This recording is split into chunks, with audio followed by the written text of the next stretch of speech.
Bonjour, alors voici un peu le style de peinture que j'utilise sur ma gel presse, c'est-à-dire un peu tout, pas n'importe quoi, mais toutes les marques, je m'en fiche. À chaque fois, bien sûr, j'utilise de la blanche, parce que la blanche permet d'avoir des zones un peu d'éclaircissement, ça donne des effets. Ensuite, un grand rouleau, j'en ai un petit que j'utilise également. Du papier Clairefontaine DCP en 160 grammes, voilà. Ma gel presse, bien évidemment. Et là, pour commencer, pour faire les motifs, je vais utiliser les plaques à embosser à froid. Bon, celle-ci est toute dégoûtante parce que je l'ai utilisée tout à l'heure, mais je vais vous montrer que sous l'eau et un coup de brosse, il n'y a plus rien. L'acrylique se nettoie très bien. Alors, pour cette fois-ci, je mets un petit peu de peinture à effet pailleté. Donc, je l'applique sur toute la surface avec le rouleau. Et là, je vais la laisser sécher avant d'appliquer la peinture suivante. Donc, je vais utiliser du jaune et du rose. J'ai mis sur une palette parce que autrement, je trouve que lorsque l'on débute, par exemple, on en met beaucoup trop. La peinture, il faut vraiment la tirer et la texture doit être juste entre sec et mouillé. Si elle est trop mouillée, ça vous fait des aplats, ça vous fait des gros tas comme ça, c'est pas très joli. Donc là, je fais comme ça pour la tirer un maximum. Les fondus se font tout seuls. Et ça vous montre un petit peu la texture que ça doit avoir pour que le rendu soit joli à la fin. C'est un petit coucou spécial à Amélie Déco qui, je crois, a toujours un petit peu de mal à l'utiliser. Et c'est vrai que c'est pas si facile que ça. Ces couleurs-là, je vais les appliquer 3 fois de suite sur 3 feuilles différentes pour me permettre de faire par exemple un mini-album et d'avoir toujours à peu près le même résultat. Et ça peut montrer aussi que si on applique toujours le même process, on peut avoir à peu près le même résultat. Donc là, j'accélère pas, je vous montre pour que vous vous rendiez compte. Donc ma plaque de gaufrage, voilà, elle est nettoyée, vous voyez, elle est nickel, toute propre. Prévoyez toujours un support, un fond sur lequel vous voulez apporter quelque chose, une enveloppe, enfin peu importe. Parce que ce que l'on va, lorsque l'on pose la plaque de gaufrage, ça prélève de la peinture. Et cette peinture, on peut aller la poser sur un autre support. On n'est pas obligé de prendre une lingette et de l'essuyer parce qu'elle peut toujours apporter quelque chose ailleurs. Voilà, il faut s'en servir. Voilà. Donc, ce que je voulais vous dire aussi, c'est que par en dessous, si on regarde par en dessous, on peut voir ce que ça va donner sur notre feuille si on la prélevait tout de suite. J'ai attendu que ce soit sec pour mettre une peinture grise métallisée. Cette peinture grise va pouvoir venir couvrir ce que j'ai prélevé avec mon classeur à embossage. Donc, à l'extérieur, si on regarde par en dessous, on verra que là où c'était blanc transparent, c'est devenu gris. Et ça va donner ces effets-là lorsque l'on va prélever. Pour prélever, je mets une couche de peinture blanche afin de vraiment nettoyer toute la surface de ma gel presse. Donc je pose mon papier et là on frotte. On frotte vraiment bien et on attend un petit peu que ce soit sec. Si vous voyez, là j'ai changé de rhum parce que ce que j'ai fait auparavant c'était hier soir. Et là nous sommes en fin de matinée suivante.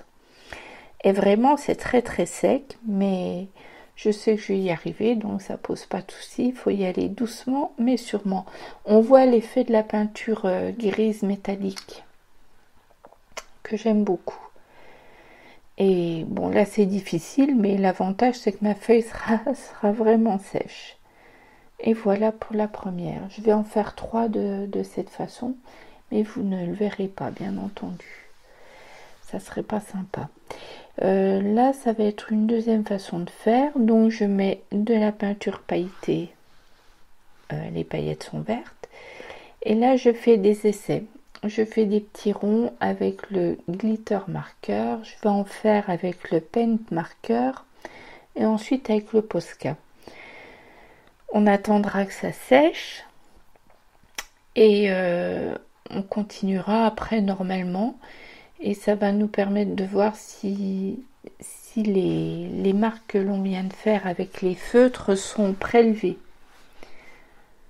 Je pense que oui, parce qu'elles sont beaucoup à base de peinture acrylique, donc il n'y a pas de raison que ça ne fonctionne pas. Là, l'erreur que j'ai faite au départ, c'est j'ai oublié d'enlever la pellicule de protection qui se trouve en dessous de ma gel presse. Donc évidemment, ma gel presse ne fait que se trimballer de gauche et de droite. Je l'enlèverai quand je m'en rendrai compte, ça va pas être tout de suite. Hein, des fois, je suis dure à la détente. Hein. Alors oui, je vais utiliser des tons verts. Je vous montre ce que j'utilise, mais après tout est fait en accéléré parce que c'est pas intéressant et ça durerait des plombes.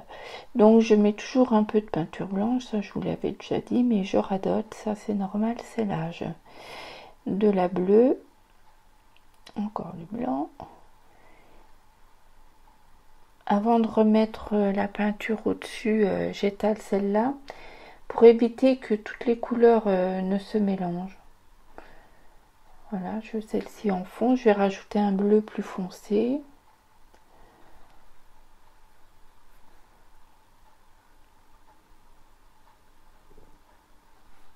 Voilà, et là je vais l'étirer un petit peu parce je l'ai mis un peu épaisse. Donc je prélève.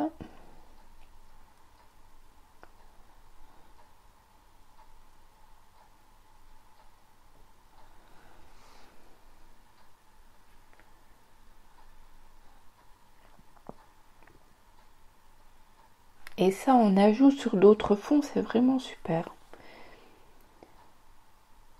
Donc quand je pose ma feuille, je frotte. Je vous raccourcis vraiment cette opération parce que c'est pas intéressant. Il faut quand même frotter un petit moment. Et voilà, je vais bien prélever.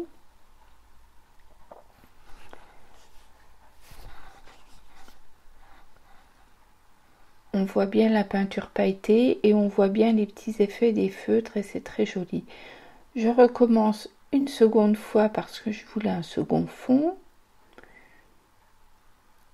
Un peu identique et on verra par la suite que vraiment ils se ressemblent beaucoup. Donc la preuve est que ce n'est pas que aléatoire. On peut obtenir vraiment le même style d'effet et le même style de contraste de peinture. Et un troisième. Là mon fond commence à salir, donc je rajoute un petit peu de feutre. Et je vais personnellement juste faire encore un petit effet pour vous montrer. Enfin un effet, c'est vraiment... Je repose ma plaque d'embossage sur laquelle je venais de prélever le précédent fond. Voilà, je laisse un petit peu sécher. Je recouvre avec de la peinture blanche. On pourrait mettre une autre peinture de couleur, mais moi je voulais blanc. Pour bien vous montrer que ce que l'on prélève, en fait, eh ben, c'est très joli. Ça fait vraiment un joli tamponnage. Je parle bien sûr de la plaque de gaufrage. On reconnaît bien les motifs.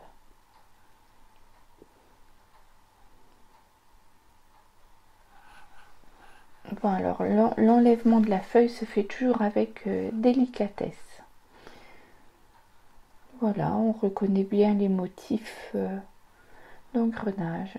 Donc je recommence, un coup de peinture verte. Et là j'essaye alors des tampons textiles. Ils étaient en promo, je les ai vraiment pas payés cher. Je les trouve pas très fins, mais par contre je les trouve épais. Et je me suis dit que ça sur la gel presse, ça devait être bien pour faire les empreintes, ça doit bien marquer. Parce qu'il y a certains tampons qui sont très fins et qui marquent pas très bien. J'ai utilisé des peintures métalliques en peau qui sont vraiment très fines. Et la peinture très fine en peau métallique, eh bien, elle se prélève pas très bien. Elle sèche très très vite et j'ai trouvé que le prélèvement n'était pas terrible. Là, on voit bien que les tampons prélèvent bien la surface. On voit la marque directement et donc surtout on ne perd pas ces empreintes. On va les poser sur un autre fond. Donc j'attends un petit peu que ça sèche et là ça va être tout en délicatesse. Et il reste quand même pas mal de peinture métallique sur le fond de ma gel presse. Bon, c'est pas gênant du tout. Voilà, on s'aperçoit que les tampons font vraiment des empreintes nickel. Alors, la boîte à œufs. La boîte à œufs reste une de mes empreintes préférées. Ah oui, je suis pas très compliquée. Je vous ai montré les couleurs que j'utilisais tout à l'heure. Et je fais mes empreintes à la boîte à œufs. Et vraiment, j'adore. Comme quoi, avec peu de choses, on peut avoir de très jolis rendus. Voilà.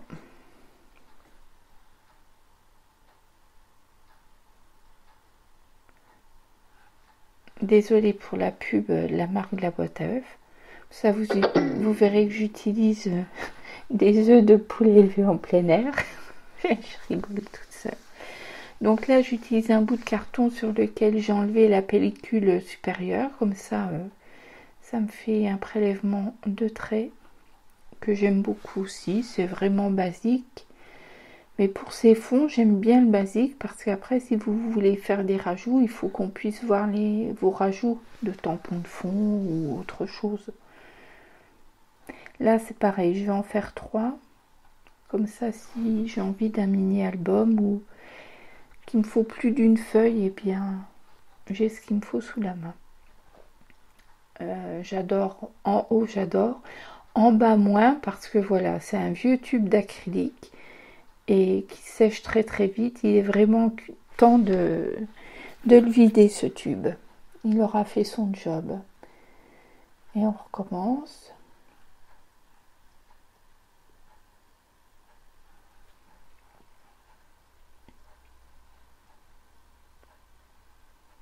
En fait, si je m'étais mise debout, si j'avais appuyé un peu mieux, mes empreintes, le milieu de mes empreintes dans la boîte à œufs serait plus marqué.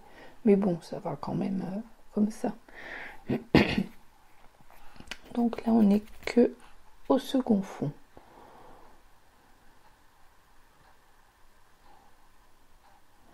Moi, je l'utilise pour marquer autre chose en même temps. Allez, hop, et c'est parti pour le deuxième. Le deuxième de la même série.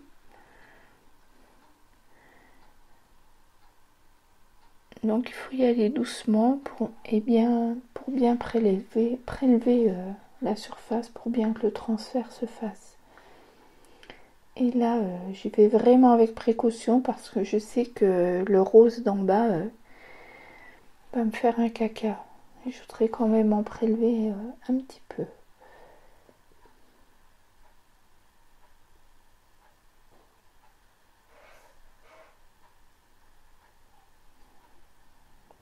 Voilà, il faut que je l'aide pour en prélever un maximum.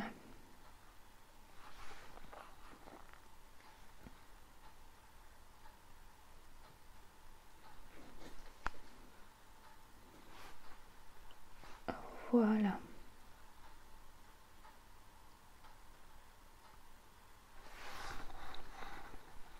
Et rebelote une troisième. Voilà, quelle bonne idée de se lever. Oh, j'étais déjà fatiguée. Et l'opération délicate, on recommence. Bon, c'est la troisième et dernière pour cette série. Mais je la recommencerai parce que j'aime beaucoup.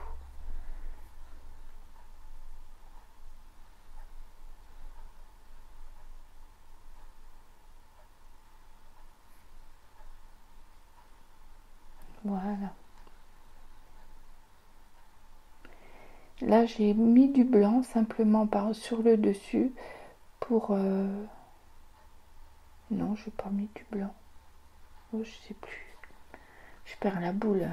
Si j'ai mis du blanc pour récupérer ce qu'il y avait sur le fond de ma gel presse. Ça donne un fond pâle, mais j'aime bien aussi parce que ça va me permettre de faire des rajouts. Alors là, j'ai essayé un autre mélange de peinture et j'essaye sur du rhodoïde. J'ai jamais fait le rhodoïde sur la gel presse, donc il n'y a pas de raison que ça ne fonctionne pas. Et comme j'utilise beaucoup le rhodoïde, que c'est quelque chose que j'aime bien, j'ai dit je vais tester. Et oui, ça fonctionne. Je pense que ça ne sèche pas bien, ou alors j'en sais rien. Il faudrait que j'essaye une fois de le laisser une nuit. Mais bon. C'est difficile de montrer la transparence par vidéo. On essayera autrement à la fin. Là, j'ai attendu que ça sèche. J'ai mis de la peinture bleue et je vais prélever sur une feuille de papier normal pour nettoyer ma gel presse. Rien ne se perd, tout se transforme.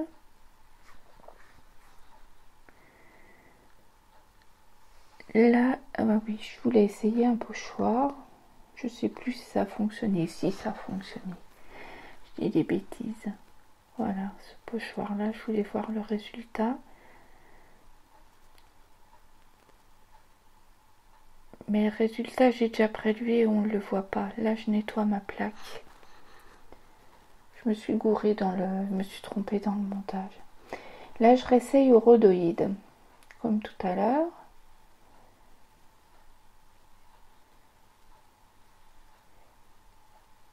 Et je vais pas prélever la seconde fois sur une feuille parce que je m'aperçois qu'il reste encore pas mal de matière.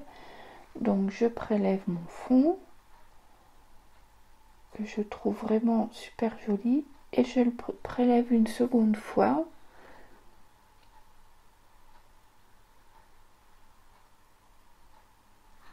Et il est toujours très très chouette. Donc on peut en faire au moins deux. Le reste, je le prélève avec une feuille blanche. Le résultat est très sympa aussi. C'est pas une feuille, c'est une enveloppe. Alors mes résultats finaux pour vous montrer qu'on obtient à peu près, qu'on peut obtenir les mêmes fonds. Voilà, le deuxième, le troisième.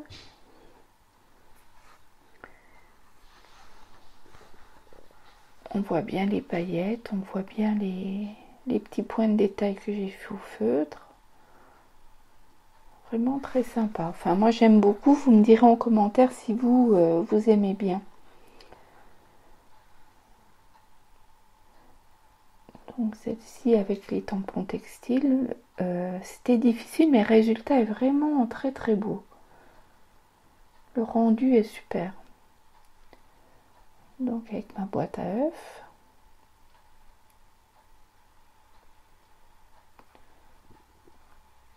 Après les tonalités qui changent, c'est entre deux couleurs, mais vraiment très joli. Là c'était le tampon que j'ai rapporté sur un fond dont je m'étais déjà servi. Et ça c'est l'enveloppe que j'ai faite à la fin. Les rhodoïdes, je vais mettre un papier blanc en dessous. Voilà. Ça, on se rend un peu mieux compte. Mais vraiment très très sympa. J'avais fait le prélèvement aussi avec une plaque de gaufrage. Là c'est le rendu à la boîte à œufs. Sur du rhodoïde. J'en ai encore une. Pareil sur le rhodoïde. Et là c'était celle prélevée au pochoir, j'aime beaucoup.